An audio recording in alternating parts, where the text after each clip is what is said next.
before Francine's eyes. "You know how he is, Francie. He can be so charming.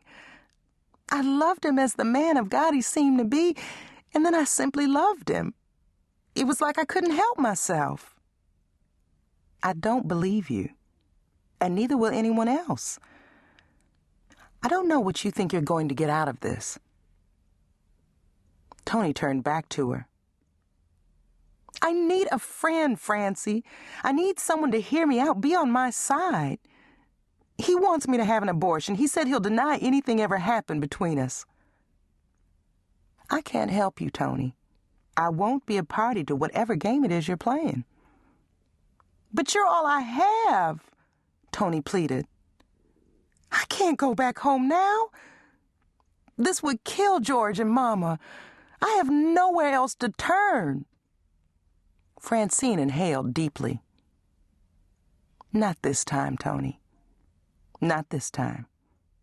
I've stood by you through a lot of your drama, most of it of your own making, but not this time. This time you're on your own." Tony opened her mouth as if to defend herself, but then she shook her head. "What does it matter?" she said, the defeat in her voice wrenching Francine's heart. As Francine watched, Tony turned her petite frame away and headed off, shoulders slumped, toward her bedroom. Francine closed her eyes and issued a brief prayer on Tony's behalf. She didn't know what had gotten into Tony, but she prayed her friend would soon see the error of her ways and repent. Francine loved her, but she couldn't support her, not this time. She and Tony had grown up together, been friends for as long as Francine could remember, but Francine had to face facts. Tony wasn't ready to give her life to the Lord, and Francine couldn't be held back because of it. She heaved a deep sigh, knowing that even though it hurt, she had done the right thing. She could have ignored Tony's actions, but that would not have been love. She knew from Psalms that the harsh truth from a friend was better than sweet words from an enemy. As she reached for the phone to call Cassandra, her friend and prayer partner, to tell her about the conversation with Tony, Francine heard what sounded like the backfire of a car, followed by a loud thump, both coming from the direction of Tony's room.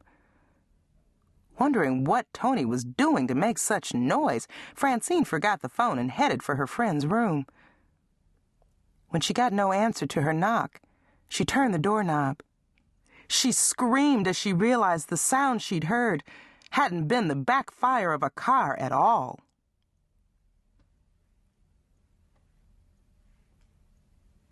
Chapter 1. 3 months later. Francine Amen straightened her shoulders and exhaled a deep breath as she walked from her room on the patient wing of the Southwest Ohio Mental Health Clinic through the patient activity ward on her way to her morning appointment with Dr. Jennings, her therapist of record for the last 85 days.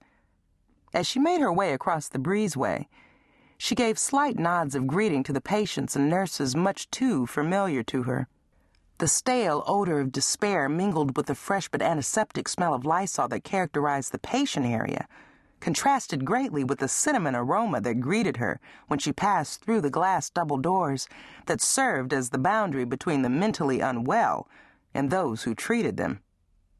Sometimes the casual elegance of the lobby outside the staff offices, potted plants, rich artwork on the walls, deep-cushioned chairs and settees in bright multicolored patterns, was almost enough to make her forget where she was and why she was there.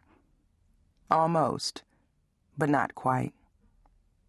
Straightening her back even more, Francine strode toward the sign-in desk with one thought on her mind.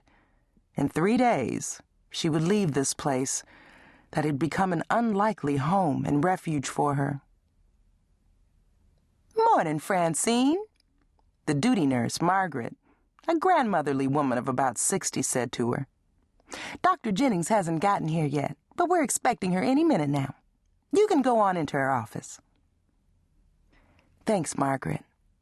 How are you this morning? Busy, but good. I hear you're leaving us on Sunday. You know, I'm happy to see you go, but we sure are going to miss you around here. Francine smiled. Believe it or not, I'm going to miss you too, but that doesn't mean I want to stay any longer. The older woman chuckled. I know what you mean.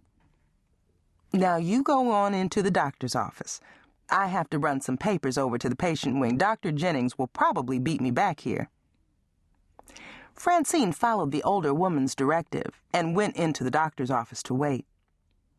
As she took her seat on the couch, she remembered her first visit to this office. Then, she'd wondered if she was supposed to stretch out on the couch.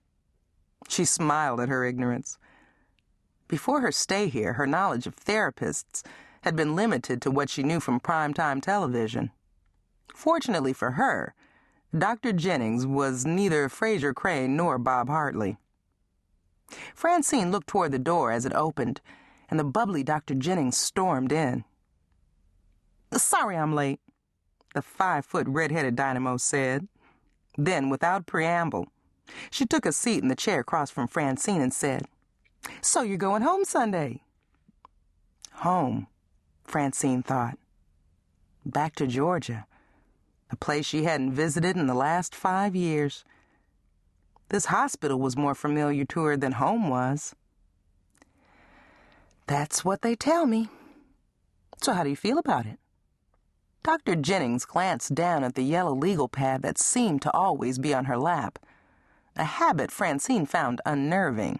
It was as if the woman couldn't remember Francine's issues and had to check the pad to remind herself. How do I feel about it?